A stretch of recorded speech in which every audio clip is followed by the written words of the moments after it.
الحمدللہ رب العالمین والصلاة والسلام علی سید الانبیاء والمرسلین وعلی آلہ واصحابہ اجمعین الی یوم الدین۔ الحمدللہ آج 14 اپریل 2019 کو سنڈے کے دن علمی و تحقیقی مجلس نمبر 58 میں ہم انشاءاللہ 1 to 1 کوسچن آنسر سیشن کا سلسلہ اللہ کا نام لے کے شروع کرتے ہیں۔ آج انشاءاللہ تعالی ہمارے ولید بھائی 1 to 1 کوسچن کریں گے انشاءاللہ تعالی، پہلی دفعہ ماشاءاللہ تعالی۔ جی ولید بھائی اللہ کا نام لے کے شروع کریں۔ اعوذ باللہ من الشیطان الرجیم، بسم اللہ الرحمن الرحیم، اللہم صلی علی محمد وعلی آل اللہم محمد۔ صلی علی محمد وعلی آل محمد۔ السلام علیکم ورحمۃ اللہ وبرکاتہ۔ وعلیکم السلام ورحمۃ اللہ وبرکاتہ۔ علی بھائی پہلا سوال کریٹیکل ہے۔ جی پچھلے ویک میں بلیک ہول کی پکچر منظر عام پر آئی، اس حوالے سے کچھ تبصرہ فرما دیں۔ دیکھیں یہ جو بلیک ہول کی ڈسکوری ہے یہ انسانی ہسٹری میں چند بڑی ڈسکوریز میں سے ایک ڈسکوری ہے، اور ہم تو اس طرح کی جب بھی کوئی ڈسکوری آتی ہے تو ہمیں تو اس ہر ڈسکوری میں خدا کی شان نظر آتی ہے۔ کل یوم ہوا فی شان، ہر دن اللہ ایک نئی شان کے ساتھ ظہور ہوتا ہے لوگوں کے سامنے۔ بیسیکلی بلیک ہول کو اگر آپ نے سمجھنا ہے نا، اس کی امپورٹنس کو، تو آپ یوٹیوب کے اوپر بھی اس کی ویڈیوز بھی دیکھ سکتے ہیں۔ ویسے گوگل میں جا کے آپ اگر ویکیپیڈیا کو اسٹڈی کریں تو میں آپ کو آسان الفاظ میں سمجھا دیتا ہوں کہ بلیک ہول کی ڈسکوری کیا ہے۔ بیسیکلی آج سے تقریباً 100 سال پہلے 1915 کے اندر 1915 میں البرٹ آئنسٹائن جو انسانی ہسٹری میں چند بڑے آپ سمجھ لیں فزکس کی فیلڈ کے لوگ ہوئے ہیں، ان میں سے ایک ہیں۔ 1879 میں یہ پیدا ہوئے اور 1921 میں انہیں نوبیل پرائز بھی دیا گیا فزکس کی فیلڈ میں، اور 1955 میں ان کی ڈیتھ ہوئی۔ اور ان کا وہ جملہ بڑا مشہور ہے، science without religion is lame. Religion آپ کو وہ علم دیتا ہے جو نالج آف ان سین ہے، اور وہ ظاہر ہے کہ ریویلڈ نالج کریٹر کی طرف سے آتا ہے۔ دوسرا ایکوائرڈ نالج ہے جو سائنس کا علم ہے۔ تو ریویلڈ نالج وحی کا علم ہو یا ایکوائرڈ نالج سائنس کا علم، the knowledge obtained through observations and experiments, یہ دونوں لازم و ملزوم ہیں۔ تو religion without science, science without religion is lame, and religion without science is blind. Religion science کے بغیر اندھی ہے۔ ریلیجن کو سمجھنے کے لیے آپ کو سائنس سمجھنی پڑے گی۔ اس لیے دیکھ لیں قرآن پاک میں 1000 سے زیادہ آیات جو ہے نا وہ سائنس کی فیلڈ سے ریلیٹڈ ہیں، جس کو ہم سائنس یا فزیکل فینومینا آف نیچر کہہ لیں۔ اللہ تعالیٰ کی قدرت کے یعنی جو مظاہر اس کائنات میں پھیلے ہوئے ہیں۔ God is the only explanation of all the physical phenomena in this universe۔ خدا ہی وضاحت ہے اس کائنات میں ہونے والے ہر فزیکل ایونٹ کی۔ اس کائنات میں جو کچھ ہو رہا ہے اس کی ایک ہی وضاحت ہے کہ یہ کسی کی مرضی سے ہو رہا ہے۔ میرا یوٹیوب کے اوپر ایک کلپ بھی ڈیٹیل ریکارڈ ہوا تھا، قرآن ورسز ماڈرن سائنس، اس کے اوپر اگر آپ کو شوق ہے تو آپ دیکھیں، آپ بنیادی اس تھیم کو سمجھیں گے۔ سائنس صرف فزیکل لاز کے ساتھ ڈیل کرتی ہے، جو قانون قدرت ہیں اللہ کے بنائے ہوئے، انہی لاز کو یوز کر کے سائنس ہیومینٹی کی بہتری کے لیے کام کرتی ہے۔ کوئی لا خود سے پروڈیوس نہیں کر سکتی، وہ پابند ہے اس کی۔ اللہ تعالیٰ نے لا آف بوائنسی رکھا ہے، قوت اچھال، اس کو سائنس یوز کرتی ہے، اور اس کی بنیاد کے اوپر بحری جہاز جو ہے سمندروں میں چلتے ہیں اور ہوائی جہاز ہوا میں۔ لیکن لا آف بوائنسی تو اللہ کا بنایا ہوا ہے نا، وہ ختم ہو جائے اگر لا آف بوائنسی اگر ارشمیدس نے بتایا تو اس نے ڈسکور کیا ہے۔ ارشمیدس کریٹر نہیں ہے اس لا کا، ڈسکور کرنے والا ہے۔ سائنس جب کوئی چیز ڈسکور کرتی ہے تو بعض اوقات لوگوں کو یہ وسوسہ آتا ہے سائنس نے کوئی کارنامہ کر لیا۔ سائنس تو صرف ڈسکوری کر رہی ہے۔ سورج مشرق سے نکلتا ہے، یہ ایک ڈسکوری ہے، لیکن اس قانون نے سورج کو پیدا نہیں کیا۔ انڈے سے چوزا نکلتا ہے اور پھر انڈے میں یہ تبدیلیاں آتی ہیں، سائنس اس کو ڈسکور کرتی ہے، لیکن ان تبدیلیوں نے اور ان لاز نے انڈا نہیں بنایا، انڈا کریٹر نے بنایا۔ تو ڈسکوری سے ہمیشہ آپ ہر سٹیپ اللہ کی طرف طے کر رہے ہوتے ہیں۔ تو یہ کائنات اللہ تعالیٰ کا فعل ہے اور قرآن اللہ کا قول ہے. قول اور فعل میں تضاد نہیں ہوتا. اللہ نے جتنے physical phenomena of nature discuss کیے ہیں وقت کے ساتھ ساتھ وہ چیزیں ریویلڈ ہو رہی ہیں الحمدللہ, اور یہ ہمیں خدا کی طرف لے کے جاتی ہیں. تو میں البرٹ آئنسٹائن کی بات کر رہا تھا. 1879 میں پیدا ہوئے, 1955 میں فوت ہوئے. 1921 میں انہیں نوبیل پرائز دیا گیا فزکس کی فیلڈ کے اندر. اور فزکس کی فیلڈ میں ان سے بڑا کوئی سائنٹسٹ نہ ان سے پہلے گزرا ہے نہ ان کے بعد, بلکہ انہوں نے تو فزکس کا دھارا ہی بدل دیا. ان سے پہلے تو لوگ کنکلوڈ کر چکے تھے نیوٹن کو, لیکن انہوں نے آ کے جب تھیوری آف ریلیٹیوٹی کے اوپر ایک ریسرچ پیپر لکھا 1915 کے اندر, 1915 میں, تو پوری دنیا کے اندر ایک ہلچل مچ گئی. وہ تو کہتے ہیں ہم فزکس کنکلوڈ کر چکے ہیں. فزکس تو ایک پھر بات آ گئی یہ نیوٹینین فزکس اور ہے اور آئنسٹائن کی فزکس. انہوں نے تو کئی ایسی چیزیں جو لوگ کنکلوڈ کر چکے تھے. اب وہ ہر بندے کی سمجھ سے مطلب وہ سمجھانا, یہاں میں فزکس پہ تو لیکچر نہیں دے رہا, میں آپ کو آج صرف بلیک ہول پہ بات کروں گا. تو انہوں نے اس وقت میتھمیٹیکلی یہ چیز پروف کی تھی کہ کائنات کے اندر, یعنی انہوں نے دیکھا نہیں تھا, یہ ان کا یہ کانسیپٹ تھا کہ اگر کسی جگہ پہ بہت زیادہ میس کنسنٹریٹ کر جائے اور اس کا والیوم آلموسٹ زیرو نیگلیجیبل ہو, تو اس میس کے اندر گریویٹیشنل فورس, قوت کشش ثقل, جس کی وجہ سے چیزیں ایک دوسرے کو کھینچتی ہیں. یہ میں گلاس جب یہاں سے چھوڑوں گا تو نیچے جائے گا, اوپر نہیں جائے گا, اس لیے کہ زمین اسے اپنی طرف کھینچ رہی ہے. تو اس کی ایک طاقت ہے جس سے وہ 9.8 میٹر پر سیکنڈ اسکوئر کی ایکسلریشن ہوتی ہے. تو انہوں نے کہا تھا کہ اگر ایسا میس کائنات میں کہیں ایگزسٹ کرتا ہو کہ اس کا والیوم تو آلموسٹ زیرو ہو, لیکن اس کا جو میس ہے وہ وہاں پہ انٹینس میس ایسا کنسنٹریٹ کرے, تو اس کی گریویٹیشنل فورس اتنی زیادہ ہوگی کہ اس کے پاس سے بھی اگر کوئی ستارہ گزرے گا تو وہ اس کو ہڑپ کر لے گی, جس طرح ایک ورٹیکس کرتا ہے. بلیک ہول ایک خلائی ورٹیکس ہے, جس طرح سمندری بھنور ہوتے ہیں نا, جن میں بڑے بڑے بحری جہاز بھی ڈوب جاتے ہیں, چکر کھا رہا ہوتا ہے, کوئی بھی چیز کے قریب بھی ہے وہ اس کو پہلے سک کرتی ہے پھر اندر ڈبو دیتی ہے پھر ختم. اس طرح خلا کے اندر بھی ایسے ورٹیکس ہو سکتے ہیں جہاں پہ کنسنٹریٹڈ ماس ایگزسٹ کرتا ہو, اور وہ گریویٹیشنل فورس اتنی ہوگی کہ ایون لائٹ بھی اس میں انٹر ہونا تو وہ بھی اسکیپ نہیں کر سکتی, جو اس کائنات کی سب سے تیز ترین چیز ہے اور ایبسولوٹ کانسٹنٹ ہے. آئنسٹائن نے تو یہ بھی کہا نہ ٹائم کانسٹنٹ ہے نہ میس کانسٹنٹ ہے, سپیڈ آف لائٹ یہ کانسٹنٹ ہے, لیکن وہ بھی اس سے اسکیپ نہیں کر سکتی. اور سپیڈ آف لائٹ آپ کو پتہ ہے کتنی ہے؟ 300,000 یعنی 3 لاکھ کلومیٹر ایک سیکنڈ میں. روشنی اتنی تیز ہے کہ ایک سیکنڈ میں زمین کے 7 چکر کاٹ سکتی ہے. یوں 1,86,000 میل فی سیکنڈ یا 3 لاکھ کلومیٹر فی سیکنڈ. زمین کا سرکمفرنس 40,000 کلومیٹر ہے, یعنی ایک طرف سے چلیں واپس آئیں 40,000 کلومیٹر ہے.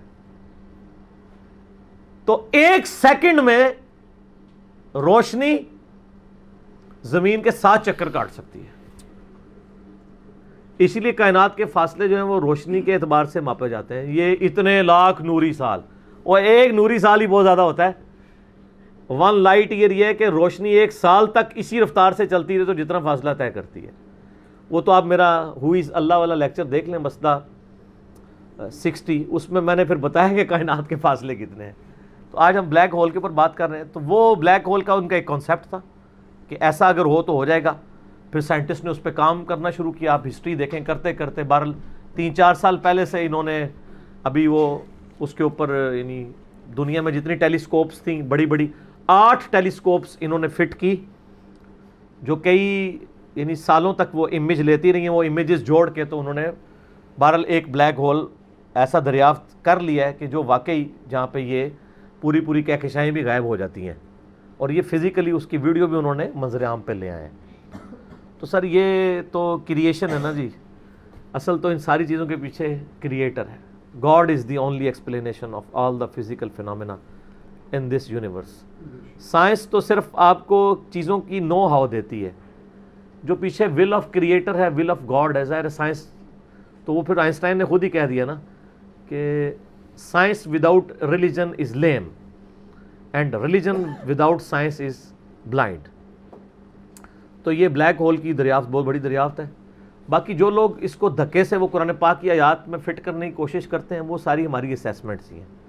اس طریقے سے ایک جس طرح سورۃ الواقعہ میں آیت وہ لے کے آتے ہیں نا، فلا اقسم بمواقع النجوم وانه لقسم لو تعلمون عظیم، میں قسم یاد فرماتا ہوں ان جگہوں کی جہاں پہ ستارے ڈوبتے ہیں، اور کاش تم جانتے ہوتے کہ یہ کتنی بڑی قسم ہے جو ہم نے یاد فرمائی ہے. تو بعض لوگوں نے اس آیت کو بلیک ہول کے ساتھ ریلیٹ کیا ہے کہ ستاروں کے ڈوبنے کی جگہ وہ بلیک ہولز ہیں جہاں پہ پوری پوری کہکشائیں غائب ہو جاتی ہیں. مے بھی ایسا ہو بھی سکتا ہے.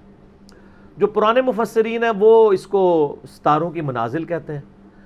تو میرا موقف یہ ہے کہ قرآن پاک کی آیات آفاقی ہیں. ہمارے پرانے مفسرین کو اگر کوئی باتیں سمجھ نہیں آئی ہیں نا کسی مسئلے میں، اور ان کی جو اتنی آبزرویشن تھی اس میں ہی وہ فٹ کرتے تھے، وہ اپنی جگہ ٹھیک تھے. آج اگر کوئی نئی ڈسکوری ہوگی ہم اس میں اس لیے فٹ کرتے ہیں کہ اللہ تعالیٰ نے قرآن پاک کو قیامت تک کے لیے مسلمانوں یا انسانیت کی رہنمائی کے لیے رکھا ہوا ہے. ہر آنے والا وقت قرآن پاک کی نئی چیزیں لوگوں کے سامنے لے کے آئے گا. یہ جو علق کا ترجمہ ہمارے پرانے لوگ کیا کرتے رہے، اقرأ بسم ربک الذی خلق خلق الانسان من علق، تو وہ بعض لوگ پہلے ترجمہ کرتے تھے قرآن یعنی انسان کو اللہ تعالیٰ نے خون کی پھٹک سے پیدا کیا. حالانکہ علق کا یہ کوئی ترجمہ عربی کے اندر اس کے لیے کوئی لٹریچر کی بنیاد نہیں ہے. علق تو عربی میں کہتے ہیں سسپینڈڈ چیز کو، لٹکی ہوئی چیز. معلق اردو میں بھی ہم لفظ استعمال کرتے ہیں. اور اسی طریقے سے علق کا ترجمہ آج کی ایک یعنی ماڈرن دور میں عربک میں لیچ کے لیے بھی استعمال ہوتا ہے، جونک جو ہوتی ہے.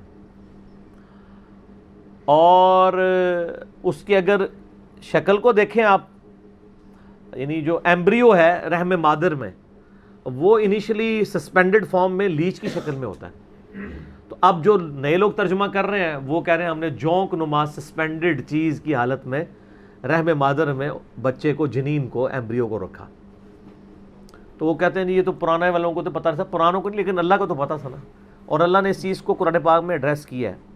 سورہ حامیم سجدہ کی آخری آیات ہیں، سَنُرِيهِمْ آیَاتِنَا فِي الْآفَاقِ وَفِي أَنفُسِهِمْ حَتَّى يَتَبَيَّنَ لَهُمْ أَنَّهُ الْحَقُّ، ان قریب ہم زمین و آسمان میں اور تمہاری جانوں میں تمہیں ایسی نشانیاں دکھا دیں گے کہ تم پکار اٹھو گے، تم پہ یہ بات کھل جائے گی کہ قرآن حق ہے، خدا کی ذات حق ہے.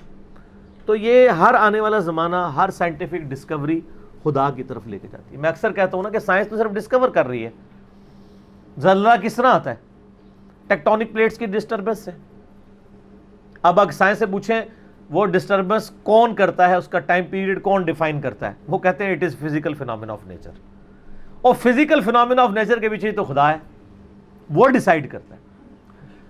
کائنات میں ہونے والی ہر چیز معجزہ ہے. یہ الگ بات ہے کہ ہم چند معجزات کے عادی ہو چکے ہیں. اگر کسی شخص نے یہ آبزرو نہ کیا ہو کہ چوزا انڈے میں سے نکلتا ہے، ایک لمحے کے لیے سوچیں، اور وہ پوری زندگی انڈا کھاتا رہے، اسے ایک دن بتایا جائے کہ یہ جو تم انڈا کھاتے ہو نا، یہ جو تمہیں اتنے خوبصورت چوزے اور مرغیاں نظر آتی ہیں اس میں سے نکلتی ہیں، وہ کہے گا میں نے درجنوں دفعہ توڑا ہے، اس میں تو کوئی ایسی دور دور تک چیز نہیں ہے کہ اس میں سے چوزا بن سکے. ایمانداری سے بتائیں ایسا ہوگا کہ نہیں؟ یا ایک بے قدر بیج کسی کو دکھایا جائے اور اسے یہ بتایا جائے یہ جو اتنا بڑا تم درخت دیکھ رہے ہو نا، یہ اس میں سے نکلا ہے. وہ کہتا ہے یار اس میں سے کیسے اتنا بڑا درخت نکل سکتا ہے؟ وہ درخت تو اتنا بڑا ہے، یہ تو اتنا سا ہے، وہ تو 6 ارب گنا بڑا ہے. لیکن ہم عادی ہیں. آپ پھولوں کو دیکھیں، اگر پھول کسی کو جس کو یہ نہ پتا ہو یہ زمین کی کالی مٹی میں سے نکلتے ہیں، وہ کبھی بھی نہیں مانے گا کہ مٹی میں تو دور دور تک ایسی کوئی چیز نہیں ہے. فروٹ کو دیکھ لیں، کائنات کی ہر چیز ایک معجزہ ہے. یہ الگ بات ہے کہ ہم چند معجزوں کے عادی ہو چکے ہیں، اس لیے ہمیں وہ چھوٹے لگتے ہیں. ورنہ میں اللہ کی قسم اٹھا کے کہتا ہوں کہ مردے کا زندہ ہونا یہ چھوٹا معجزہ ہے، انڈے میں سے چوزے کا نکلنا اس سے بڑا معجزہ ہے. مردہ تو وہ پڑی ہوئی ہے لاش، وہی زندہ ہو رہی ہے نا. چوزے اور انڈے کا تو کوئی لینا دینا ہی نہیں دور دور تک. اس میں سے ایک لیسدار مادہ ہے، آپ وہ لیسدار مادہ اس میں سے نکال کے اوپن ایئر کے اندر لے آئیں، پھر آپ اس میں سے ذرا چوزے کی چونچ ہی کوئی ایک بنا کے بتا دیں. ابھی تو ہم انڈا بنانے کے لیے کسی کو کہہ ہی نہیں رہے، انڈا تو کوئی بنانے کا سوچ بھی نہیں سکتا. تو یہ جتنے physical phenomena of nature discoveries ہوتی ہیں، اس میں ہمارا ایٹیچیوڈ پرائمری یہ ہونا چاہیے کہ ہم اس کے بعد خدا کی شناخت کریں. قرآن پاک کی آیات میں اس کو زبردستی گھسیڑنے کی کوشش نہ کریں. کہیں کچھ بن بھی رہا ہوتا ہے, کہیں نہیں بھی ہو رہا ہوتا. ہم بھی یعنی کوشش کرتے ہیں جو قریب قریب وہ بات کر دیتے ہیں, ادروائز مجھے بھی ساری باتیں پتہ ہیں جو لوگ کرتے ہیں, لیکن یہ ساری چیزیں قرآن میں نہ بھی لکھی ہوں. اصل چیز یہ ہے کہ ہر فزیکل فنامنا آپ کو اللہ کی طرف لے کے جاتا ہے. تو یہ بلیک ہول کی ڈسکوری بھی اللہ کی قدرت کی بہت بڑی نشاندہی ہے, کیونکہ جس نے ڈسکور کیا ہے اس نے تو اس کو پیدا نہیں کیا, اس نے صرف جانا ہے. اور اس سے آپ یہ بھی اندازہ لگائیں کہ ہم یعنی کئی چیزیں اس کائنات کے اندر کہ جن کو ابھی ہم صرف ان کو جانتے نہیں, ان کی ڈیٹیلز تو چھوڑ ہی دیں, ہمیں تعارف بھی نہیں ہے. میں نے کئی دفعہ بتایا کہ اس کائنات کے اندر اس وقت 250 بلین گلیکسیز دریافت ہو چکی ہیں, 250 ارب. ان گلیکسیز میں سے ایک گلیکسی ہماری ملکی وے ہے, جس میں 300 ارب سے زیادہ سورج ہیں, جن میں سے ایک سورج یہ ہے, اور یہ سب سے چھوٹا سورج ہے. اس طرح کے 300 ارب سورج ہے, اور ایک ارب اتنا بڑا فگر ہے کہ اگر کوئی شخص 24 گھنٹے گنتی گنتا رہے نا, 25 سے 30 سال چاہیے ایک ارب گنتی گننے کے لیے. 24 گھنٹے اور کوئی کام نہ کریں. آپ 86,400 سیکنڈ, ہر سیکنڈ میں ایک دفعہ بھی گنے تو آپ 1 لاکھ کی بھی گنتی پوری نہیں کر سکتے, اور 25-30 سال تک گنتے رہے تو 1 ارب ہے. تو 300 ارب سورج ادھر ہیں, اور اس طرح کی 250 ارب گلیکسیز ہیں. اسی لیے سائنٹسٹ کہتے ہیں کہ سمندر کے ریت کے ذرے جو سمندر کے کنارے پہ ہیں وہ کم ہیں, کائنات میں جو سیٹلائٹس ہیں, سٹارز ہیں, وہ اس سے زیادہ ہیں. یہ اتنی بڑی کائنات ہے سر, کوئی امیجن نہیں کر سکتا. اور پھر اس کے اندر جو ہارمنی ہے سر, وہ سب سے بڑی بات ہے. کائنات خالی بنائی نہیں, بنا کے چھوڑ نہیں دی ہے, اتنی بیلنس ہے کہ وہ کسی کے چلائے بغیر چل ہی نہیں سکتی, اتنی بیلنس ہے. آپ کو اندازہ نہیں, یہ پوری گلیکسیز ایک دوسرے میں سے یوں گزر جاتی ہیں اور کوئی سٹار دوسرے سے نہیں ٹکراتا, جس میں اربوں سٹارز ہوں اور وہ گزر جائیں. سر آج تک ہمارے آباء و اجداد میں سے کسی نے سورہ کہ سورج نہ نکلا ہو, کبھی نہیں ایسا ہوا. سن ان لاز کا پابند ہے جو اللہ تعالیٰ نے اس کی ڈیسٹنی میں مقرر کر دی ہیں پچھلے 15 ارب سال سے. ود رسپیکٹ ٹو زمین, ظاہر ہے سورج تو نکلتا یا غروب تو نہیں ہوتا, ود رسپیکٹ ٹو زمین. سورج کا کوئی باپ ہے جو اس کو چلا رہا ہے؟ 15 ارب سال سے بغیر فیول کے وہ چل رہا ہے, اور اس کے اندر اتنی روشنی ہے کہ ہر سیکنڈ میں 50 کروڑ اٹامک بم کے برابر انرجی صرف ایک سورج میں سے نکل رہی ہے. اس طرح کے 300 ارب سورج ہیں, یہ ایک گلیکسی ہے, اور اس طرح کی 250 ارب گلیکسیز اور موجود ہیں. انبلیویبل ڈیٹا ہے. اور یہ تو وہ ہے جو ناسا نے بھی دریافت کیا ہے. ابھی آسمان تو پتہ ہی نہیں کہاں پہ ہے, اور یہ زمین کے اندر ہی آپ اس وقت صرف زمین کے اوپر 20 لاکھ مخلوقات کی سپیشیز دریافت ہو چکی ہیں. 2 ملین سپیشیز, یعنی اگر آپ گننا شروع کریں, انسان, گھوڑا, گدھا, کوا, چیل, مرغی, اس طرح آپ سپیشیز نباتات اور حیوانات کی گنے نا, ان کی سپیشیز کی تعداد 20 لاکھ 2 ملین ہے. پھر ایک سپیشیز وہ آگے پھر بلینز میں, انسان ہی 7-8 ارب ہے. زمین پہ صرف حشرات الارض, انسیکٹس اور کیڑے اتنے ہیں کہ ہر انسان کو اگر 20 کروڑ کیڑے دے دیے جائیں, 8 ارب کے قریب انسان ہے نا, ہر بندے کو کہا جائے 20 کروڑ لے لو کیڑے, تو اس سے زیادہ ہیں کیڑے. وہ تو صرف کیڑے کی بات ہو رہی ہے سر. تو یہ تو نہ ختم ہونے والا ڈیٹا ہے, اس پہ بہت بولا جا سکتا ہے. فی الحال ہم اس پہ ہی واپس آتے ہیں کہ آئنسٹائن کی جو ایک تھیوری تھی وہ آج پریکٹیکلی سامنے آ گئی ہے. کاش آئنسٹائن کوئی حافظہ اللہ ہوتا یا رحمہ اللہ ہوتا تو ہم بھی خوش ہو رہے ہوتے. خیر, ہم یعنی ان کی جو خدمات ہیں وہ تو ان کو تو اپریشیٹ کرتے ہیں, کوئی شک نہیں ہے. بالکل ان چیزوں سے ہمیں یہ بھی پتہ چل گیا کہ علم غیب کسی کے پاس نہیں ہوتا, اللہ تعالیٰ ایکوائرڈ نالج کے ذریعے کسی کو علم دے دے. ورنہ یہ ساری ڈسکوریز جو آج کل کی ماڈرن ایج میں ہے, پرانی ایج میں تو مسلمانوں نے بھی کچھ کی ہیں, لیکن ماڈرن ایج میں مسلمانوں کی کوئی دور دور تک کنٹریبیوشن ان چیزوں میں نظر نہیں آتی ہے. تو اس کا تعلق مسلمان یا کافر ہونے سے نہیں ہے, ایفرٹ کے ساتھ ہے. انسان کے لیے وہی ہے جس کی وہ ایفرٹ کرتا ہے. باقی ان ساری چیزوں کے بعد خدا کا تعارف کرنا چاہیے. کسی بھی خوبصورت چیز کو دیکھیں سبحان اللہ بولیں کہ یہ پاک یا بے عیب یا حیران کن نہیں ہے. حیران کن تو وہ ہستی ہے اور بے عیب تو وہ ہستی ہے جس نے اسے پیدا کیا ہے، بے شک، جس نے اسے کریشن ایکس نہیلو کیا ہے، عدم محض سے وجود بخشا ہے۔ تو خدا کا تعارف ان چیزوں سے ہوتا ہے۔ تو میں یہی اس کے اوپر میسیج دوں گا کہ بلیک ہول کی ڈسکوری آپ کو ایک اللہ تعالیٰ کی نئی شان، کل یوم ہوا فی شان، یہ آپ کے اوپر کھول رہی ہے۔ ٹھیک ہو گیا جی؟